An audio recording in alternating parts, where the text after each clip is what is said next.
of issues and also problematic EPA rules. Many of these new and proposed measures, we believe, threaten to impose high costs and possible job losses on the American people. Quite a few are part of EPA's, in my view, bias against coal. Each new rule adds to the unknown cumulative impact of the multitude of rules that have come out of EPA, many of which are the result of litigation and settlement agreements, and I personally do not believe that's the way to develop environmental policy, through litigation and settlement agreements. However, today we're going to be discussing the proposed National Ambient Air Quality Standard for fine particulate matter. Specifically, EPA's proposal calls for ratcheting down the already stringent annual standard for fine particulate matter set in 2006. The new 2006 standard hasn't even been fully implemented yet. Indeed, this committee recommended in a recent letter to EPA and requested that the agency consider retaining the current standard, but they, I think, have ignored this suggestion. I might add that particulate matter has many natural sources, as you well know, such as forest fires, wind-blown dust, volcanoes, and even sea spray. Even EPA admits that background levels can approach the agency's existing standards and on occasion exceed them. Among the man-made sources of fine particulate matter are a wide variety of activities such as driving a car, running a factory or power plant, farming, and even household fireplaces and backyard barbecues. And it is precisely because fine particulate matter comes from so many different sources and activities that EPA's proposed rules would be costly and intrusive. In fact, in order to achieve earlier particulate matter standards, the agency even issued standards, for example, wood stoves. One can only imagine how many different activities would be impacted by the more stringent proposed rule. It is also important to note that when we are talking about the cost of the proposed fine particulate matter standard, it is not just a matter of dollars and cents. The cost can also be measured in terms of damage to public health and safety. For example, road work is a source of particulate matter emissions, and EPA's proposal could make it harder to undertake the kind of projects that make our roads and highways safer. And we all know that we have a dire infrastructure problem in America today, and we need to be improving our public infrastructure needs. And of course, we're also talking about regulations with the potential to be an obstacle to job creation. And we need to take into account the very serious adverse health implications of unemployment. As costly as the new fine particulate matter standard would be in isolation, we also must be mindful of all the other new and proposed rules that will also apply to many of the same sources and activities. In other words, the cumulative impact of the multitude of rules coming out. Whether it's a domestic manufacturer struggling to remain globally competitive or a coal-fired power plant owner facing costly upgrades in order to remain in compliance, we have to consider the cost of EPA's fine particulate matter proposal in the context of Utility Act, Cross-State Air Pollution Rule, Boiler Act, ozone standards, greenhouse gas regulations, and all others. I should note that reductions in air pollution are an environmental success story. We all are proud of the fact that we have a much cleaner air today than we've had in the past. But I think realistically, we also need to ask the question, at what point do you get to a point of diminishing returns? We have a great panel with us today, and you all have great expertise in this area, so we look forward to your testimony and your thoughts on this subject as well. And at this time, I'd like to recognize the gentleman from Illinois, Mr. Rush, for a 5-minute opening statement. I want to thank you, Mr. Chairman. We are here today to discuss the EPA's proposal to revise the National Ambient Air Quality Standards for fine particulate matter. As has been the routine since the beginning of this Congress, the majority side has invited witnesses who would testify on the burdens associated with implementation of the proposed revised standards, while the minority side has invited guests to speak on the health impacts associated with particulate matter, and while the science informs us that these standards are necessary to protect our most vulnerable constituents. Of course, this hearing is taking place amongst the backdrop of Tuesday's unanimous D.C. Circuit Court of Appeals decision to uphold 4 greenhouse gas regulations, which delivered a huge moral and practical victory for the EPA and its actions. We will dig much deeper into the impact of the court's decisions on that case tomorrow, when we will have the EPA Assistant Administrator for Air and Radiation, Gina McCarthy, testify before the subcommittee. But, Mr. Chairman, as for today's hearing, it is important to recognize how we got to this point. Mr. Chairman, we know that in mid-June, the EPA released a proposal for lowering the fine particle standards from 15 micrograms per cubic meter averaged over a year to between 12 and 13 micrograms, while retaining the current daily standard and the same standards for coarse particles. EPA did not choose to address this proposal in a willy-nilly fashion or without cause, but Mr. Chairman, I must remind you that they were legally forced to issue this proposal after several states and public health groups challenged the agency for missing an October 2011 deadline for releasing the new standards. That lawsuit came about after a federal court threw out the 2006 standards on the grounds that they were insufficient for protecting the public health. Let me repeat, they threw out the 2006 standards on the grounds that they were insufficient for protecting the public health.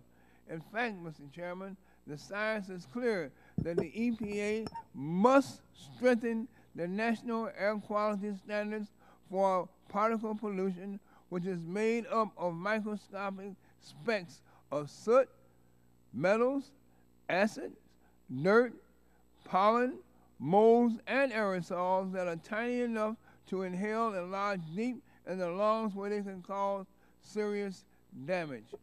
As the American Lung Association informs us, breathing these particles can trigger asthma attacks, increase the risk of heart attacks and strokes, damage lung tissue and airways, increase hospital visits for respiratory and cardiovascular problems, and even cause death.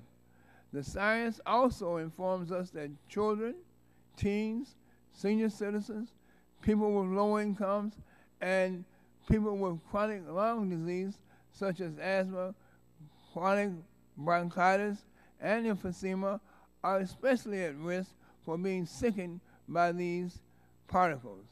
Mr. Chairman, the court ruled that EPA must propose a standard by June 14th and gave the agency until December 14th to finalize the rule after first holding public hearings, which are set to begin in July.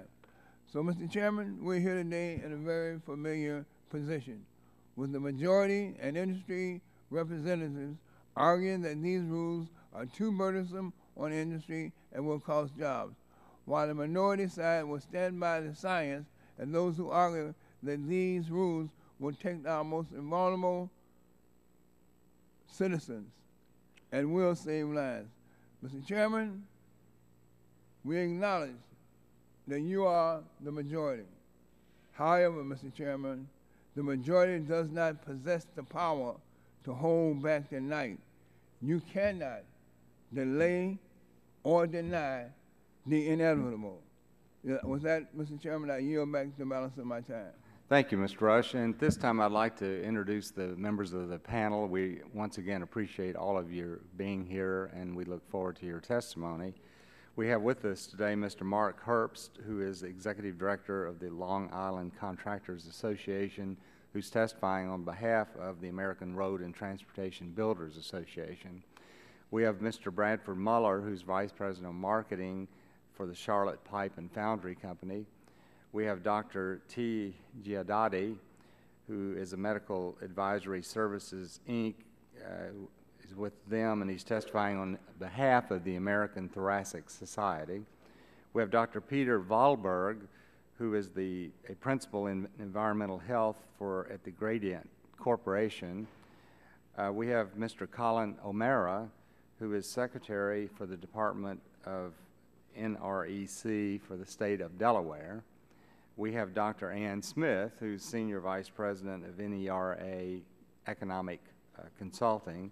And then we have Mr. Jeffrey Homestead, who is a partner with Bracewell and Giuliani.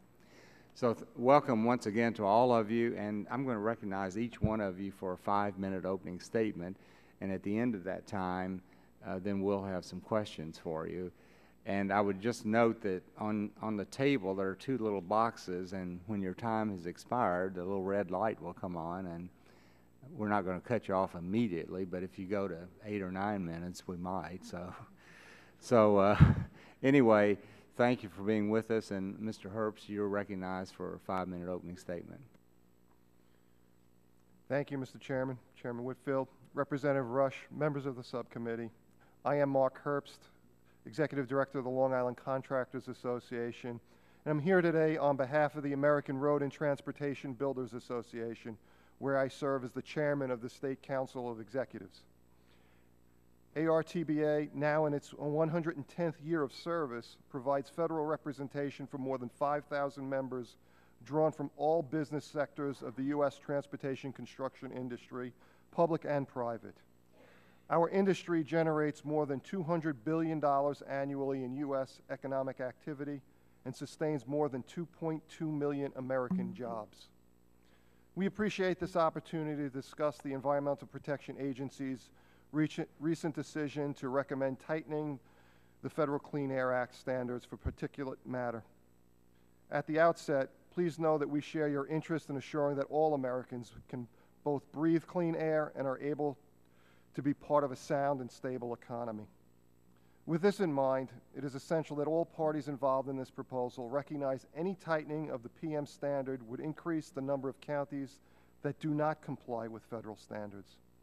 As a result, federal highway funds can be withheld from these communities. This reality creates a counterproductive cycle where new standards delay needed improvements to the nation's highway and bridge network, which has already reached critical mass in terms of being able to serve the needs of our citizens and the economy. In many cases, the projects put on hold or canceled are intended to alleviate traffic congestion, a major cause of mobile source emissions. The stated goal of the PM standards is in part to improve public health. Policymakers, however, must be cognizant of the impact more stringent PM standards would have on other federal objectives.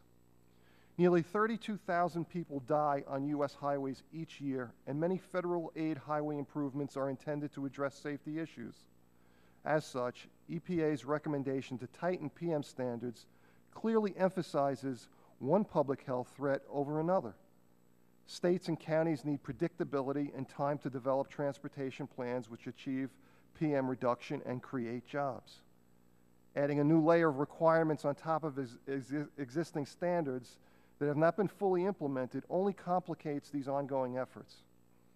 Specifically, existing projects deemed to be in compliance with the Clean Air Act when first undertaken could be thrown out of compliance if new standards are approved, exposing project owners to costly, time-consuming litigation.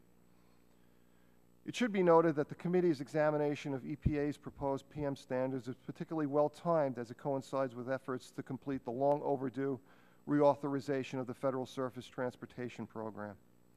With House and Senate conferees presently meeting around the clock on the transportation bill, all sides are characterizing it as a jobs bill. Allowing this much-needed legislation to be followed by implementation of EPA's recommended PM standards is at best 2 steps forward, 1 step back.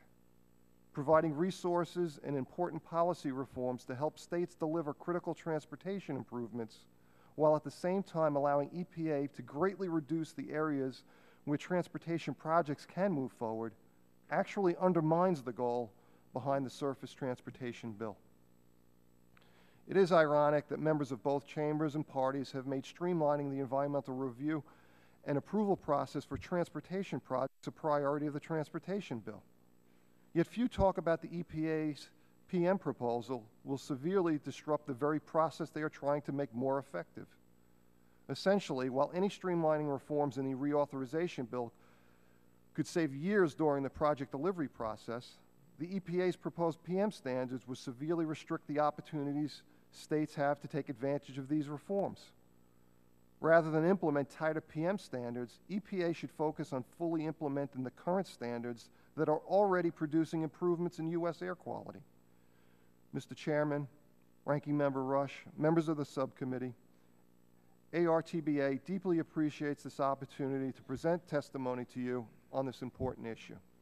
I look forward to answering any questions you may have. Thank you. Thank you, Mr. Herbst, and Mr. Muller, you're recognized for a 5-minute opening statement. Thank you, Mr. Chairman. Good morning. Good morning, Ranking Member Rush, members of the subcommittee. Thank you for the opportunity to testify today. My name is Brad Muller, and I work for a family-owned 4th-generation company which has been in continuous operation since 1901, producing cast iron pipe and fittings for plumbing. Charlotte Pipe is one of only 3 U.S. foundries left in America that produce the types of metal castings that we do, and dozens of competing foundries have gone out of business in the last 2 decades.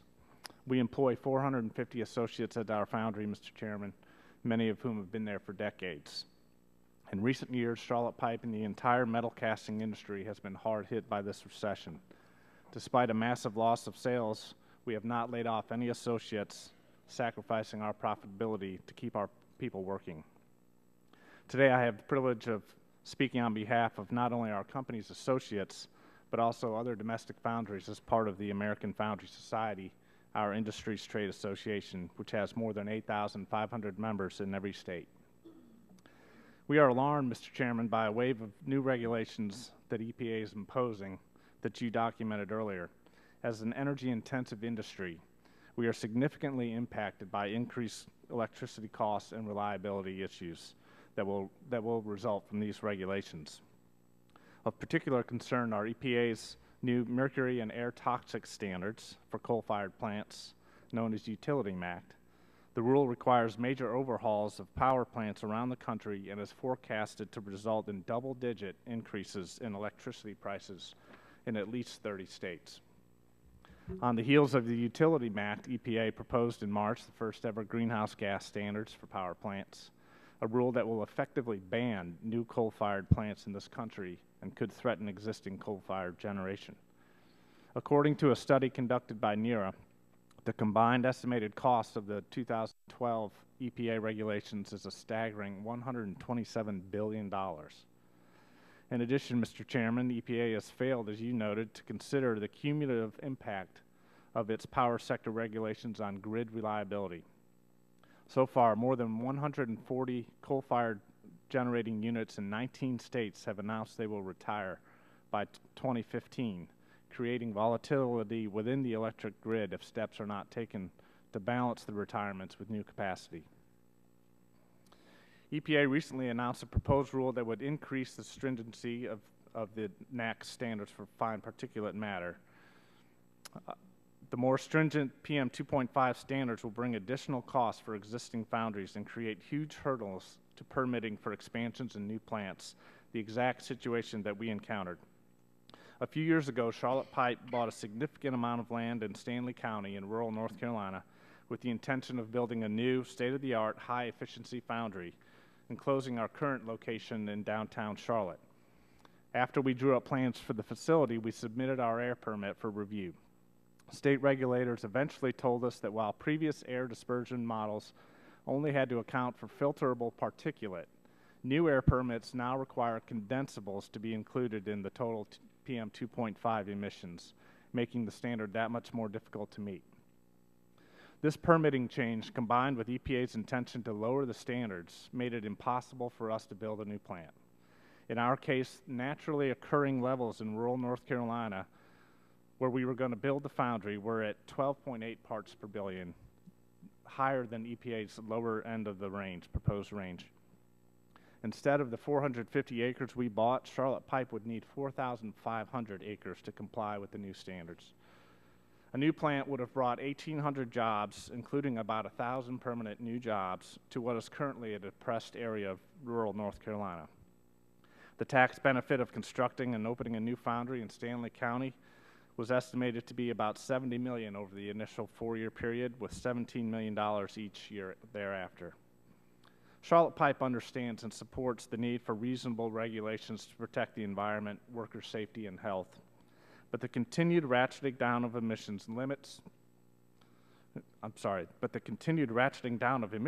produces diminishing returns at far higher costs. EPA's new stringent standards will put many regions out of attainment, and manufacturers considering a place to build a plant and/or expand production will not be able to obtain the necessary permits. Thank you again for the opportunity to appear today, and I'd be happy to respond to questions, sir. Thank you very much. And Dr. Giudotti, you're recognized for 5 minutes.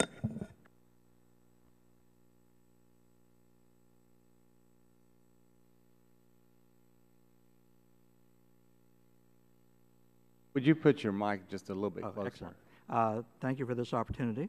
My name is T. Giudotti. I'm a medical doctor and environmental health scientist with training in epidemiology and training and qualifications in toxicology. I've held many positions over my career, including professor and chair of the Department of Environmental and Occupational Health at George Washington University. I'm now an international consultant based here in Washington, D.C. I'm here today representing the American Thoracic Society, which is the world's leading medical organization devoted to advancing clinical and scientific understanding of pulmonary diseases, critical illness, and sleep-related breathing disorders. The American Thoracic Society supports EPA adopting a much stronger standard for fine particulate matter, PM 2.5.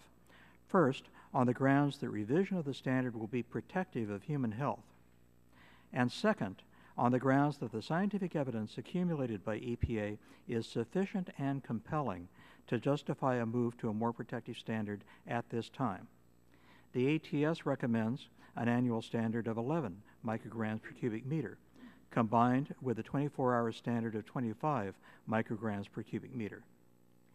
That specific recommendation has been supported by a wide range of medical societies and public health organizations, including the American Medical Association, the American Academy of Pediatrics, the American Lung Association, the American Heart Association, and the American Public Health Association. The ATS further believes that the scientific evidence that supports the proposed revision and upon which EPA relies is sound, comprehensive, and validated. This body of evidence is the product of decades of intensive research conducted with stringent oversights, double and triple checking results, reanalysis to confirm every important finding, and laboratory validation of observations in human populations.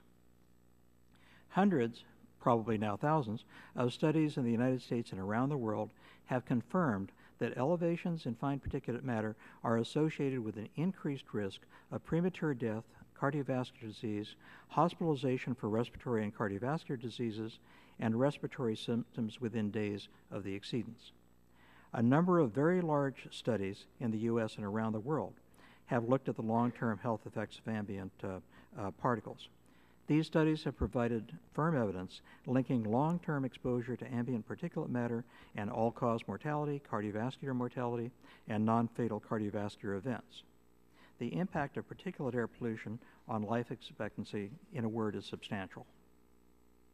In the scientific review of the 2009 Integrated Science Assessment for Particulate Matter, the external panel of independent scientists that makes up the Clean Air Scientific Advisory Committee, commonly called CASAC, and the EPA scientists involved have concluded that a causal relationship, meaning that evidence exists for a cause and effect, not just an association, a cause and effect relationship, is strong between ambient fine particulate matter and both mortality, meaning deaths, and cardiovascular effects, and that the evidence for cause and effect relationship with respiratory effects is also strong.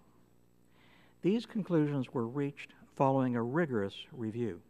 EPA convened 10 multi-day public workshops, CASAC meetings, and teleconferences beginning in 2007 in a transparent process that allowed scientific peer review by the CASAC and public comment at every step. The science has been thoroughly vetted. CASAC reached a unanimous conclusion that a range of 11 to 13 micrograms per cubic meter for the annual standard was scientifically justified.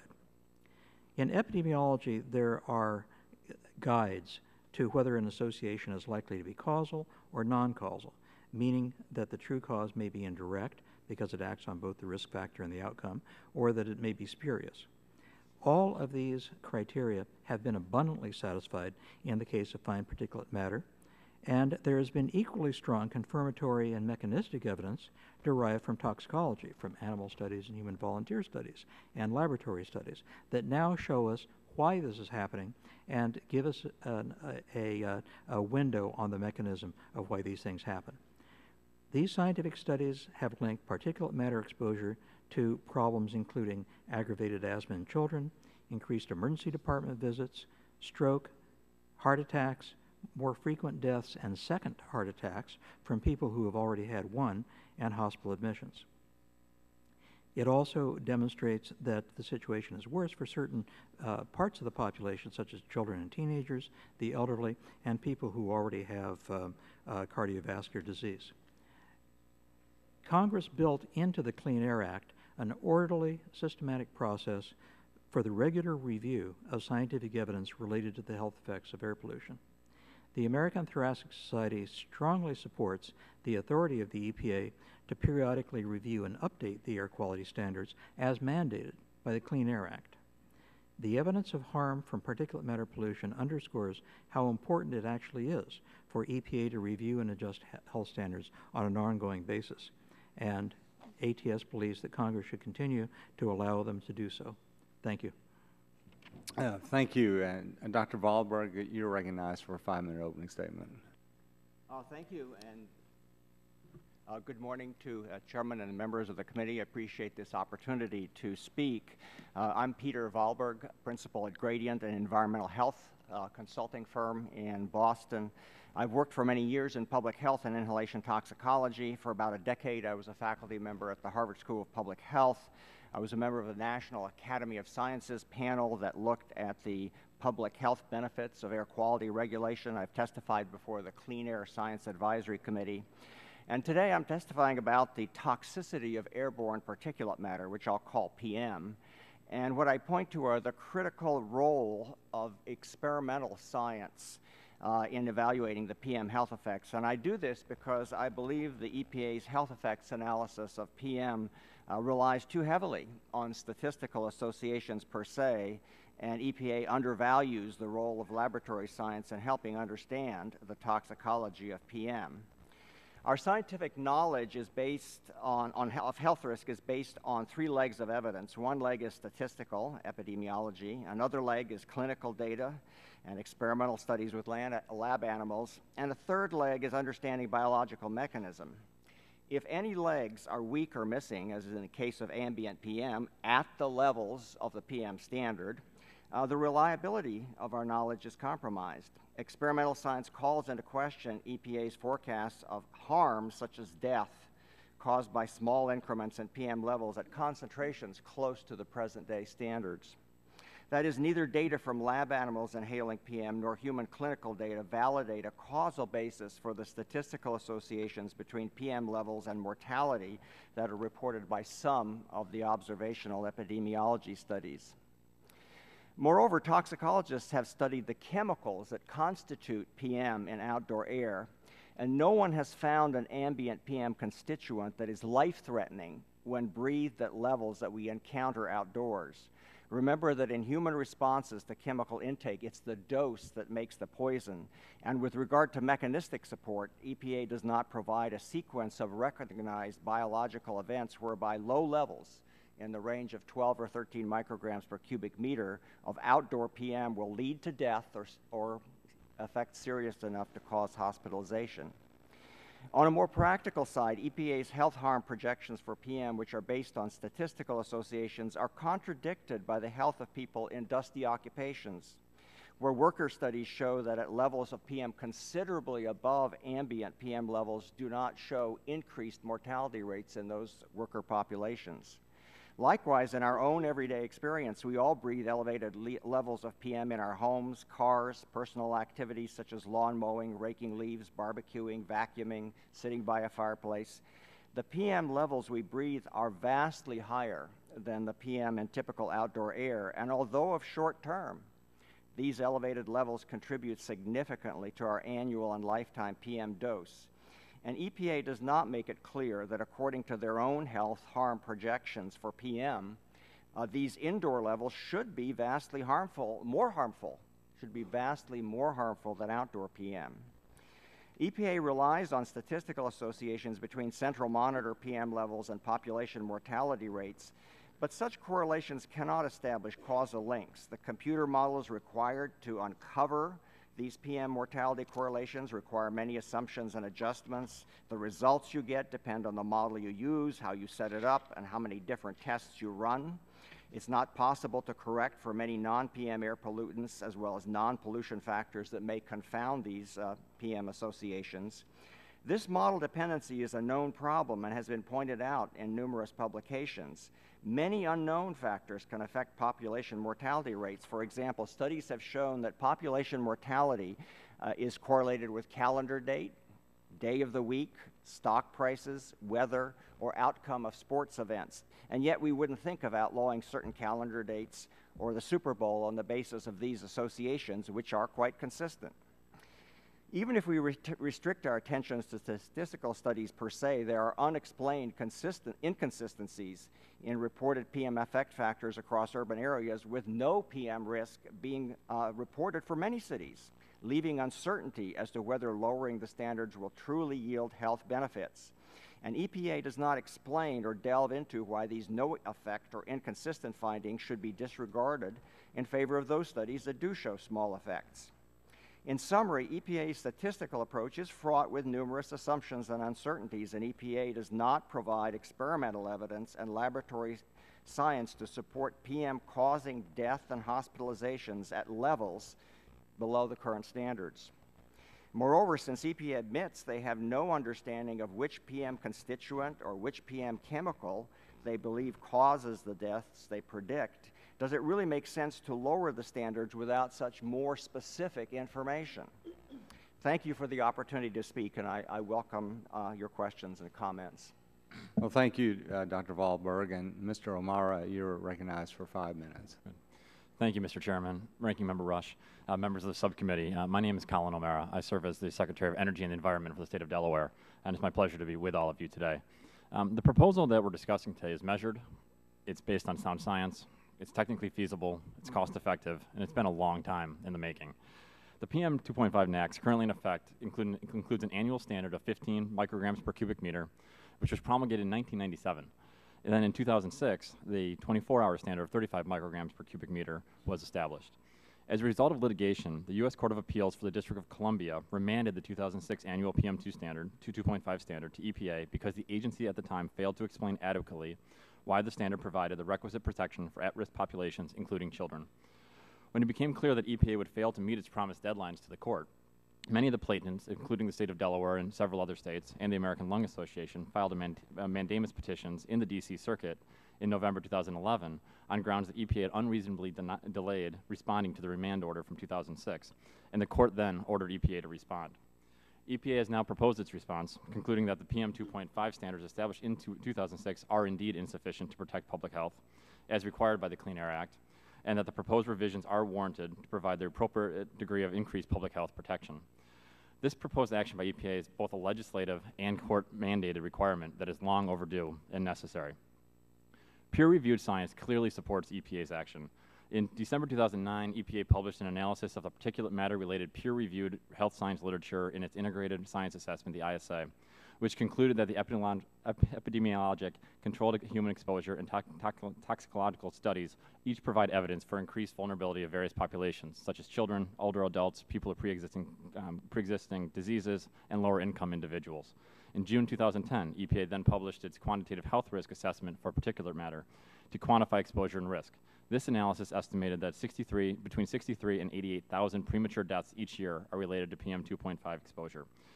Then in April of 2011, EPA published its policy assessment for review of particulate matter national ambient air quality standards, which recommended revising the annual standard in the range of 11 to 13 micrograms per cubic meter, and then recommended leaving the current 24-hour standard exactly the same at 35, recommended changing it, either leaving it at 35 or reducing it to 30. EPA has proposed to update the annual PM 2.5 standard within the range of this 11 to 13 as recommended by the experts. They proposed staying between 12 and 13 at the upper end of the range, and then to retain the 24-hour PM 2.5 standard. In doing so, EPA exercised and is demonstrating moderation. The agency easily could have selected, for example, a number at the lower end of the range, i.e. 11. They could have set a tighter daily standard below 35, and they could have set a more stringent PM 10 standard. In other words, the proposal could have been much more stringent. Finalizing this action at the lower end of the proposal, so at 12, will provide increased protection for at-risk populations against an array of PM 2.5 related adverse health effects and give the public greater confidence that the air they are breathing is actually healthy. Some have questioned whether we can afford this rule.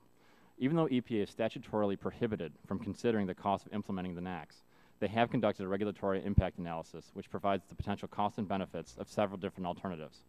An analysis of this report suggests that the benefits of the protective 12 micrograms per cubic meter standard as proposed outweigh the costs by a ratio of 30 to 1 to 85 to 1. That's $30 of benefits for every $1 of cost, up to $85 of benefit for every $1 of cost. Our experience in Delaware reinforces both the importance of this rule and the cost-benefit analysis for this standard. We have proven in Delaware repeatedly that measures which will achieve a health-based PM 2.5 standard are both technically feasible and cost-effective. Under the Clean Air Act, states are given the flexibility to meet standards in the most cost-effective manner by considering the economic impacts when implementing rules to meet a more health-protective standard, and this is exactly what we've done in Delaware. For example, in 2006, we promulgated a regulation that required NOx, SOx, and mercury emission controls on all of our coal and oil-fired power plants. This multi-pollutant approach allowed affected facilities to design the most cost-effective emission controls that would reduce these multiple pollutions at the same time. It's important to note that this approach did not require a specific target for PM 2.5, but through this approach, we've already reduced PM 2.5 emissions by 63% from the 2006 levels and will be reduced by 83% by 2013. These are already projects that are in the works. This is not speculative data. These are actual projects that are on the ground.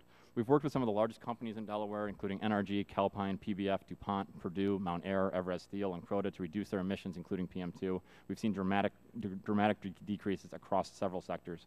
Most of these projects have been actually kind of public-private partnerships, if you will, with the state sometimes providing financing or expediting permitting to ensure that reductions across multiple pollutants, timely project completion, creation of construction jobs, and improve economic competitiveness. We believe that we are proving they can have both a very strong economy and a healthy environment at the same time. Yet, despite significant progress in Delaware to reduce PM 2.5 and other traditional pollutants, our state continues to suffer adverse health effects from sources of transport that contribute more than 95% of the PM 2.5 in Delaware. The proposed national standard will bring us one step closer to reducing this transport pollution that continues to plague our downwind states, and in doing so will help ensure healthy air for all of our residents. Thank you for the opportunity to be with you today, and I look forward to your questions. Thank you very much, and Dr. Smith, you're recognized for 5 minutes. Thank you, Mr. Chairman. Thank you, Mr. Chairman and members of the subcommittee. Thank you for inviting me. I am Ann Smith, a Senior Vice President at NERA Economic Consulting. I'm an economics and risk assessment professional. My testimony is my own and does not represent the position of my company or its clients. The proposed PM NAAQS will likely be more costly than EPA is reporting, and its benefits are far more uncertain than EPA indicates. One feature of the proposed rule that will drive costs above what EPA has estimated is a new requirement that the fine PM monitors be placed near roads in each area. Near road monitors can be expected to have much higher fine PM readings than the monitors that are currently used to assess attainment status. On its own, this new monitor requirement may seem innocuous, but EPA is also proposing that attainment status now be determined by each region's single worst case monitor.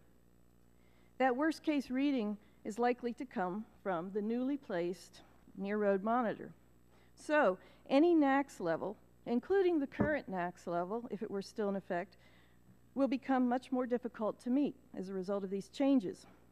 EPA has not accounted for the costs of the extra stringency that these combined changes in the rule would create. EPA's estimates of the benefits of the proposed PM NAAQS are far more uncertain than EPA admits. The administrator argues for not setting the primary standard below 12 micrograms per cubic meter because of increasing lack of confidence that she has in predictions of health impacts from yet lower fine PM levels. But the administrator's lack of confidence has not prevented EPA from taking full credit for those predicted health impacts as if they were absolutely certain when estimating the proposed rule's dollar benefits. And yet more uncertainty is missing in EPA's dollar benefits estimates. For example, almost all of EPA's estimate of benefits is based on a presumption that the statistical association between fine PM and mortality risk is a causal relationship. That presumption of causality is still subject to question. This point has been demonstrated vividly by a new method of analyzing the fine PM risk data that was published in the Journal of the American Statistical Association just a year ago, after EPA's causal determination was finalized. When striking new evidence suddenly emerges that a regulatory action may have no benefits at all, it would seem prudent for EPA to take the time to more closely examine and deliberate the new evidence before locking into major new regulatory action. But also this ongoing uncertainty should at least be recognized in the benefits estimates, and it is not. Let me now turn to the proposed new secondary standard to protect urban visibility. This unusual new proposed standard in the proposed rule deserves close inspection. It would be based on an arcane indicator called the deciview. And that deciview has some troubling implications for a PM standard. For one, a uniform national deciview standard will limit fine PM concentrations to very different levels in different cities. Just as an example, a 28 deciview standard, such as EPA is proposing, would imply 24-hour average fine PM limits that could be as low as 18 micrograms per cubic meter in some areas and as high as 43 micrograms per cubic meter in other areas. A huge variation. Each U.S. city will face a different PM standard under the proposed deciview standard. While EPA says the visibility standard would have minimal cost, small variations from the proposed level and form can make it much more stringent than the primary standard to protect health. But even if this visibility standard would be binding in only a couple of cities, as EPA says, do we really want a rule that makes some cities spend more to protect its public from its aesthetic distress than it will have to spend to get its ambient PM levels down to levels that EPA considers protective of the public health? No, this is clearly a reversal of reasonable public spending priorities. It also is unjustifiable because the EPA is using a scientifically indefensible method to determine when and if visibility degradation does adversely affect public welfare. EPA has ignored evidence that has been provided regarding the method's lack of credibility. If this evidence were to be acknowledged, there would be no basis for setting any visibility standard. Thank you. I have a longer written statement that substantiates the points I've made, and I request that it also be entered into the record, and I'd be happy to accept questions. Thank you, Dr. Smith. And Mr. Homestead, you're recognized for 5 minutes. Mr. Chairman, Mr. Rush, it's a pleasure to be here. Thank you for having me. My name is Jeff Homestead, and I'm a partner in the law firm of Bracewell and Giuliani. But today I'm not representing my law firm or any client. I've not talked with anybody about my views, but I'm here just to talk about this proposal as someone who has really spent his professional life working on the Clean Air Act and looking at what works, what doesn't, and really looking at the implications of the various different Clean Air Act programs that we have. As some of you know, I was the head of the EPA Air Office for almost 5 years, and so I I like to believe I know a lot about what works in the Act and what doesn't. My primary concern about the new proposed standards for PM is that EPA is not being honest about the burden that will impose on state and local governments, on businesses and companies, and on American consumers. And I was amused. Some of you may have seen these charts and press releases, but you know, the press release says EPA proposes Clean Air Act standards. 99% of U.S. counties will meet the standards without any actions, any additional actions. 99% of counties. They have a map that says, oh, this isn't going to do anything. Depending on where we set the standard, you're going to have either 2 additional counties or 4 or 6 additional counties that will have to take any action to meet these new standards. Well, that would be great if that's how the Clean Air Act worked. If all you have to do is wait for existing programs to get the air into attainment by this 2020 date. But as I say, that's not the way the Clean Air Act works. As soon as EPA finalizes a new standard, there are immediate permitting burdens that, as several people have said, makes it much more difficult to permit anything, regardless of whether EPA is projecting that you're going to meet the standard in just a few years. So anyway, it frustrates me because I think the Clean Air Act is important. I think there are important benefits from the Clean Air Act. I just think we need to be honest with people about what the burdens are, and my own view is we ought to try to be achieving those benefits in the most cost-effective way possible. If I can just point out a couple of other concerns, and others have already mentioned some of these, especially Dr. Smith, but this idea that this is only a minor adjustment to the standard because we're just reducing it from 15 to 13 or 12 completely ignores some of the key parts of this proposal. If we are now, today, essentially, you put these monitors out in an area and you average across all those monitors, because everybody has essentially said that PM 2.5 is an area-wide issue. You don't look at the highest monitor, you look at the average of all these monitors. Now we're going to be looking at the worst case single monitor, and we're going to be putting a monitor nearby a road that will certainly be, in almost all cases, the highest monitor. So we don't know whether the standard is going to increase the stringency by 30% or by 50%. And I don't think there's any way for EPA really to know for sure. I just think we need to be honest about the implications of that. I'm also, as someone who's been a regulator, a little troubled about this new secondary visibility standard. Although it is cloaked as a scientific determination, as Dr. Smith's testimony explains, it really is extremely subjective, extremely variable from one place to the other. And the idea that you have someone that essentially says, we're going to force society to spend a lot of money because we think that there's a problem with visibility in urban centers. That's not what Congress designed the Clean Air Act to do. And I don't think that's an appropriate exercise of authority by a regulatory agency. So I'm just troubled, again, that the Clean Air Act seems to be misused for something it was never intended to be used for. I'm actually a big believer in the Clean Air Act, in the gains that we've achieved. I think it's one of the major success stories of the federal government. But we're spending a lot more money than we need to spend as a society. And unfortunately, there are many parts of the Clean Air Act that have come to be used as weapons by people who oppose a transportation project, even a state-of-the-art new facility to build something, to manufacture something.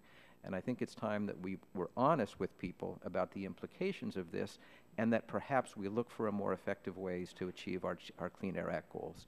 Thank you very much. Thank you, Mr. Homestead, and thank all of you for your testimony. And at this time, I recognize myself for 5 minutes questions. First comment I would make is that I've sat through 21 of these hearings in the last period of months, and I think it's very easy for people to say, well, Democrats support the Clean Air Act, Republicans basically oppose the Clean Air Act, and simplify the debate. And yet, after the hearings that I've sat through, I genuinely believe that Administrator Jackson is misleading the American people either wittingly or unwittingly. And why do I say that? Because of this. You made the comment, Mr. Homestead, that EPA is not being honest. And I think that is true in some instances. For example, when they adopted the Utility MACT, which they call the Mercury rule, they said that the primary benefit from the Utility MACT adoption would come from reduction of mercury. That would be the primary benefit. And yet their own analysis, and everyone agreed that the real benefit did not come from mercury emission. In fact, there was minute benefit from mercury emission. It all came from reduction of particulate matter. And just like Mr. Wahlberg has talked about how there's no real evidence of which particulate matter causes health problems, EPA admits they have no understanding of which particulate matter constituents cause their predicted deaths or health problems. They admit that. And yet, frequently in the analysis that they present up here, everything seems to be absolutely 100% certain. And another frustration that I've had, and Dr. Giudotti, you wrote a book entitled Global Occupational Health.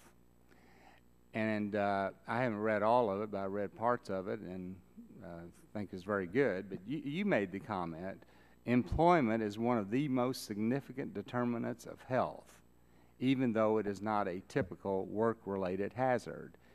And you also said good research strongly links unemployment with adverse health effects. And Mr. Muller made the comment that 140 coal plants by 2015 have announced they're going to be closing. And our economy is pretty weak now, so those people are going to lose their jobs. And Mr. Muller is not going to be able to expand his business because he can't meet these air permit requirements. He was going to hire 1,800 people. Some of those people may be unemployed. And yet EPA never looks at the cost of health because of a new regulation that causes unemployment. And I would ask you, Dr. Giudotti, do you believe, I mean, none of us want to get rid of the Clean Air Act, but it hadn't really been looked at since 1990. Do you think that that's a valid subject that we should explore of the health impacts on those people and their families who lose their jobs? Well, certainly I do, or I wouldn't have written that. I think that and that's why I'm I not quoted. entirely That's sure why that I quoted personally you. wrote that, but you're referring to a book that had multiple authors. The point, though, is well taken that that there are unemployment as well as many other social factors that do, on a population basis and on an individual basis, as we can see with our friends and neighbors, affect a person's health.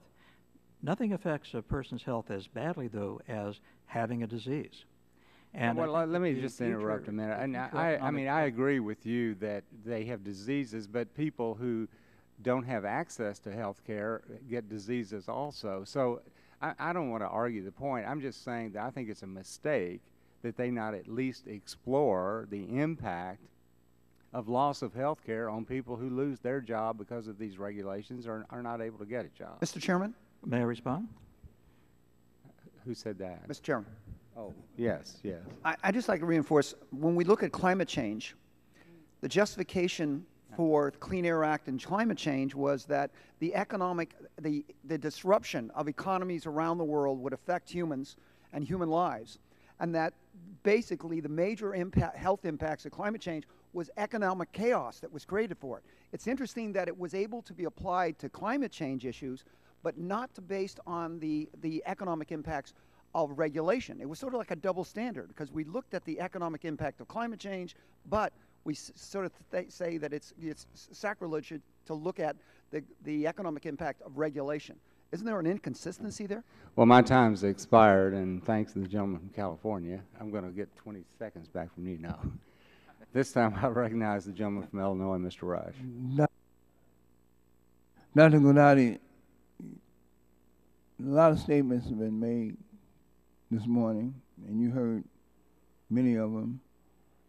You were just asked a question by the chair. For the record, would you care to respond more thoroughly to some of the claims that you heard today? And you're a trained physician. You want to talk about some of the known health impacts associated with breathing in these particles. And you want to expound a little bit more on the statement in the book that you co-authored about the unemployment impact on health. My district is a very poor district, high unemployment, and I agree that it does have a serious impact on health. But where does that fit in terms of this discussion that we're debating today? Well, thank you very much for asking. I think that we're dealing with a complicated situation in which the environment comes together with social factors, comes together with health factors. I am qualified to speak about the health factors, and that's what I'm going to focus on here.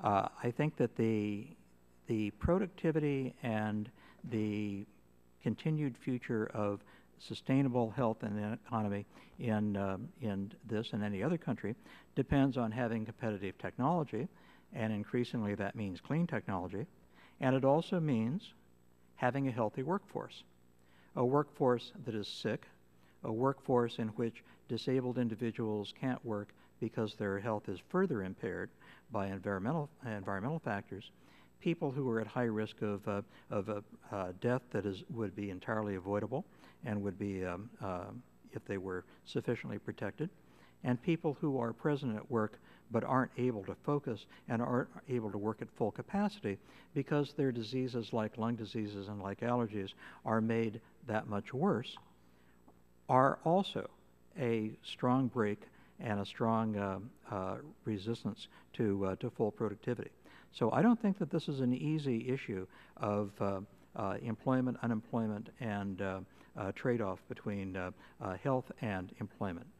I think that the future of the American workforce depends in large part on being healthier relative to other workforces, maintaining and preferably enhancing the health that we have today so that we are more competitive and healthier compared to other countries than we are currently.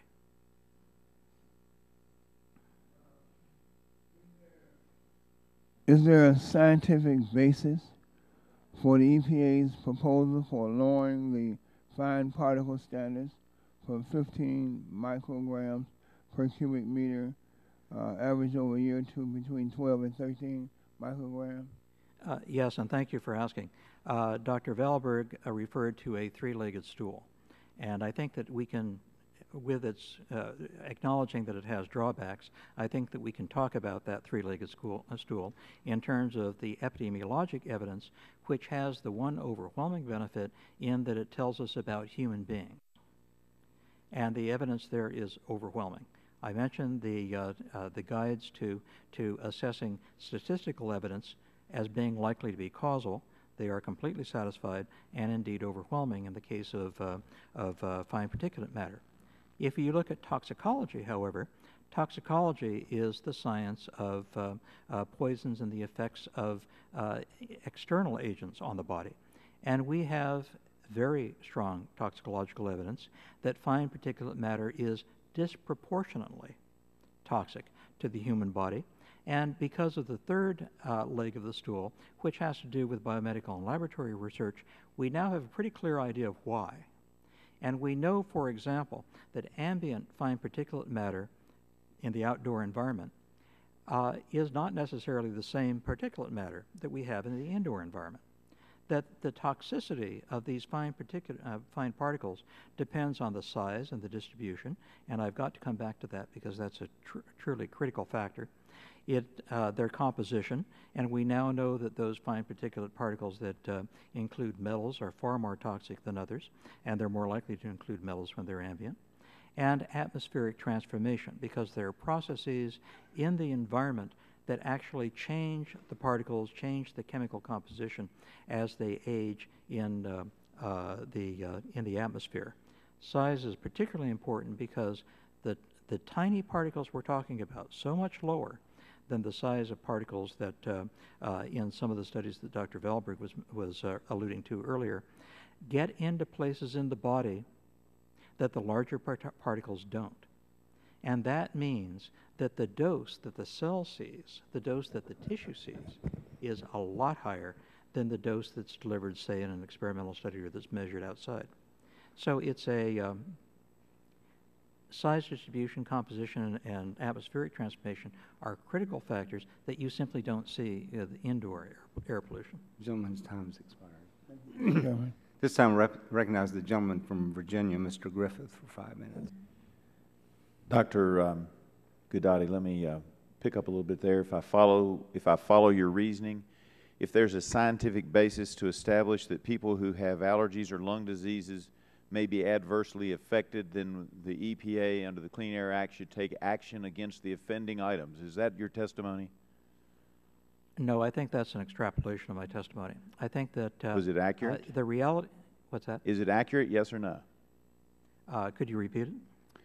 If people have, if there's a scientific basis to establish that there's something in the air that is causing people with allergies and lung diseases to suffer, they may not be able to pay attention as well to work when they're working, or they may not be able to do things that they might otherwise do if this item wasn't present in the air, that the EPA should take action. Is that the extrapolation of your testimony, and is that accurate? No, it is not. All right, tell me why. Well, because there are... Because that's what I heard. What's that? That's what I heard, sir. Well, I'm sorry that you heard it that way. Let me clarify, please. Well, let me try to straighten it out because I only have so much time. Excuse me? I only have so much time, so let me try to straighten it out then. Because that's what I thought I heard you saying, that the EPA proposed rules would based on a scientific basis, that some of these items cause people not to be able to perform as well, and that people with allergies and lung disease, we should be trying to take care of them. Is that not what you said? I need a simple answer, yes or no. The second statement that you said is correct. The first statement is not. What's not correct? What's not correct is that the implication that you said in the earlier statement that it was... So the second statement was correct? What's that? The second statement was correct. The second statement was correct with regard to the... So let me go through then, because here's what I heard you saying, and understand that I may be a little edgy today, because yesterday I had my wife had my son at the allergist's, and he has been under an allergist care since he was 4 months old. He's 6 now. What I heard you say was the EPA ought to be taking actions against trees, because my son's #1 problem is trees. I have an issue with trees as well. You know, the problem is you can take these things to an extreme, to a point where they no longer make sense. And I would submit that that's where we are with these new standards that the EPA is proposing. Yes, you could make my son's life a whole lot better if you tore down every tree in the United States of America and the world, but that obviously is ridiculous. But I would submit that what the EPA is now trying to do to these gentlemen trying to produce jobs is just as ridiculous, because we have to have jobs. And as your book, whether you wrote that chapter or not, says, unemployment also has an effect. And what we're doing is we're killing jobs left and right. And you know, it's so significant in my district. I represent a coal mining area. Not all of my district is coal mining, but a big chunk of it is. There's a bumper sticker out there that says, if you think coal is ugly, wait till you see poverty. And I submit that what we're doing is we're putting a lot of people out of work. We're making the overall economic situation so bad that people are truly hurting, and that's going to have a bigger health impact than these new regulations would have. The positive impact these new regulations would have is offset by a tremendous negative. Let me ask Mr. Herbst this question in the time that I have remaining. They're also in my district building a road up the side of Christiansburg Mountain. and had to blow up half the mountain or half of one of the hills, depending on how you want to define them, to get this road laid out. Are you telling me that under these new standards we probably wouldn't have been able to add that extra lane? That's a very good possibility. The concern that we have is the additional regulation changing things. We were given with the stimulus program, if I can use that as an example, what we saw is all this available money for localities, for counties, states to come down for construction projects. And what the problem that we had was the threefold. Number one, a lot of the municipalities did not apply because they didn't want the strings attached. Number two was another example that we're still going through right now with a contractor who is owed over $1 million, family-owned small business, isn't being paid because the regulators came in afterwards and audited and said all of these procedures by the owner, which was a municipality, didn't fulfill their obligation. So the municipality turns around and tells the owner, we're just not going to pay you. So this contractor is out over $1 million and is fledgling right now and may not stay in business. So that's a problem with the additional regulation. The third one is, probably more closely related to your issue, is we had one contractor through this program that was bid the job to straighten out the curb line along a roadway, major roadway in the town. And what happened was the federal government came in and said, you know what? You need land takings, less than 1.5 feet. It's not following the federal regulations. You're not eligible for the funds, and that project could not go forward. So that's what regulation does. We're told you can go ahead and do this. Meanwhile, we've lost 40,000 jobs in the industry, just in my bi-county region. Just in your region? Yes. 40,000 jobs? Yes. I yield back, Mr. Chairman. Gentleman's time has expired. At this time, I recognize the gentleman from West Virginia, Mr. McKinley, for 5 minutes. Thank you, Mr. Chairman. I guess let's start with you, Mr. Homestead, from your experience. Does the EPA have, does it have authority to regulate air quality in a school building? Inside a building, no. Inside? No, they do not. Does it have the authority to regulate air in a home? No, it does not. Does it have authority to regulate the air in this room? No, I don't believe it has any authority to regulate Does it have the authority to regulate air in my former office building? No. Does it have the authority to regulate the air in my car? I don't think so. Thank you. I'm just curious because I want to build back off what Mr. Wahlberg was saying, Dr. Wahlberg.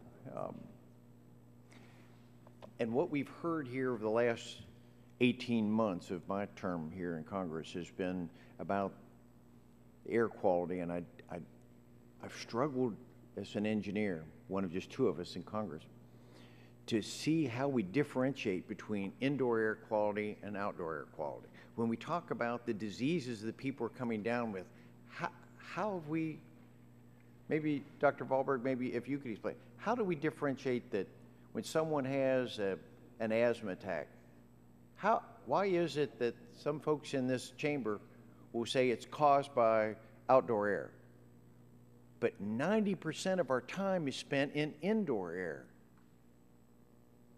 How do you think people can differentiate between where they get the particular matter that causes an asthma attack? That's a very good question, and I agree with Dr. Guidotti that the composition of different types of air is in fact different, but it is EPA's position that, you know, according to their paradigm and their formula, they treat it all equally, even though indoor air may be different. But have you seen the EPA's own website? Their own website says that indoor air quality is 96 times worse than outdoor air? Yes, it is. Not only is it worse, but we mostly spend our time indoors. I think we all have this impression that if we want fresh air, we go outdoors. If we want to have more stale air, we're usually indoors. Dr. Wahlberg, and the whole panel, look, and from engineering, I know we can achieve this. Science and manufacturers, everyone can provide us even better air quality. We know that. We can achieve that. It's one of these moving targets, however, that disturbs me as a former businessman, that, you know, just because we can doesn't mean we should. Just because we can doesn't mean we should. And so I'm looking to see if we're trying to get down to 13 micrograms per cubic meter today, well, what's the real goal? Where do we really want it? Why don't we just set that's the real goal we're going to? 0? Is it 1? Once we start down that slippery slope, I don't understand where we're going. Because I'm disturbed about us using the EPA is using science and the Clean Air Act as a weapon, as you described. Let me just, for all of you to understand what we're really quibbling over here, is this approximately 2 micrograms per cubic meter. And it's going to cost our economy billions of dollars to comply. But I know in this room, so few people can relate to engineering terms or scientific terms. I love the use of epidemiology and toxicology and pulmonologists. I'm just saying, let's put it in relationship to where people can understand. In this room is approximately 70,000 cubic feet of space. What we're talking about at 2 micrograms per cubic meter, the amount of the weight of particular matter is the size of this piece of paper. This is smaller than a point on your eraser. That's what we're talking about here. That's the billions of dollars that we're going to put our economy through. Those are the people that we're going to have possibly fewer job opportunities for because we're chasing a piece that small because we can. Should we? Can we afford that as a society when 24 million people are either unemployed or underemployed? When we're allowing a rogue agency to pursue that amount? Shame on us. I yield back my time. Thank you, Mr. McKinley. At this time, I recognize the gentleman from California, Mr. Bilbray, for 5. Thank you, Mr. Chairman. Mr. Homestead, I think you said it probably the most balanced approach, and the fact is both sides may be on denial of a lot of things. One, the health impacts of pollutants, but also the big denial, and I'll say this from the ranking member, the denial of the impact that regulation overall, and especially inappropriate regulation, has on not just the economy, but the entire lifestyle and thus the health style of the general public, that the impacts are there. And it seems like there's a real denial there. And I'll just say this, for those of you who don't know, everybody on this committee knows, I spent 6 years on the Air Resources Board of California, 10 years at the Air District. Mr. Omar, let me tell you something. I've been where you are. Can you come before us now and say that there hasn't been major mistakes made by the federal government in the implementation of the Clean Air Act? I think there have been mistakes, and I think that many of them relate to the science not being followed, implementation schedules being moved around, so there wasn't regulatory predictability for companies to make informed decisions. Or major strategies that were based on misperceptions and not science. You're too young to remember this, but some of us remember the federal government putting auto emission standards in place that basically forced Detroit to go to diesels during the 70s. The toxicity of diesel now is rated way over benzene, isn't it? So the federal government basically was pushing the private sector towards pollution with what was claimed to be an environmental regulation.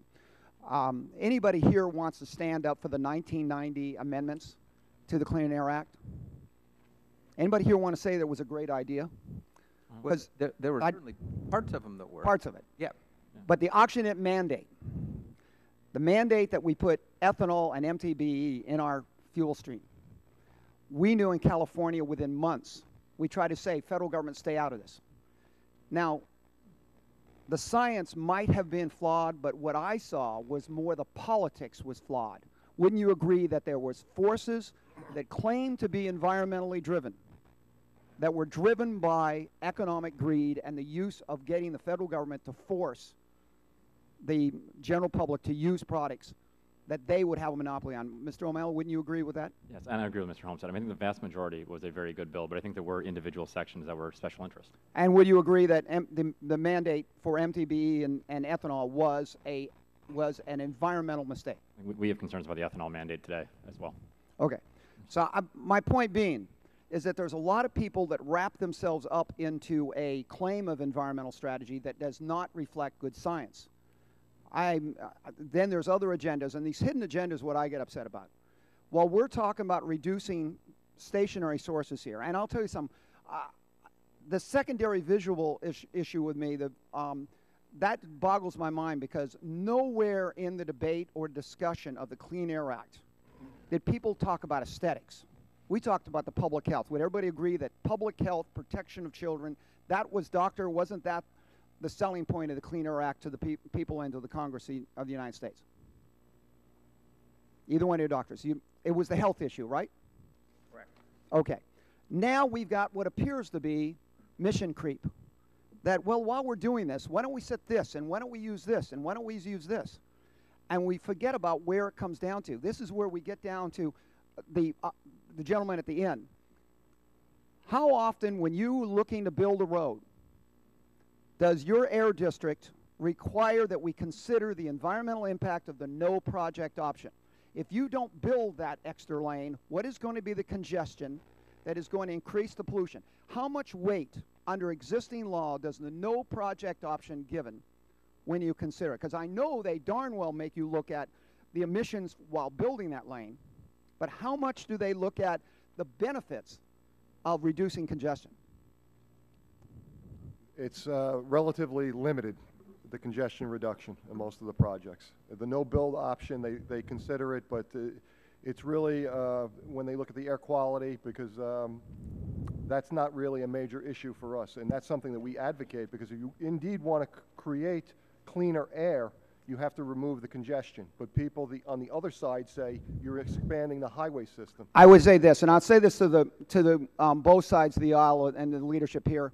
It's interesting that there are those who are quick to force the private sector to change the way you do business, to reduce emissions.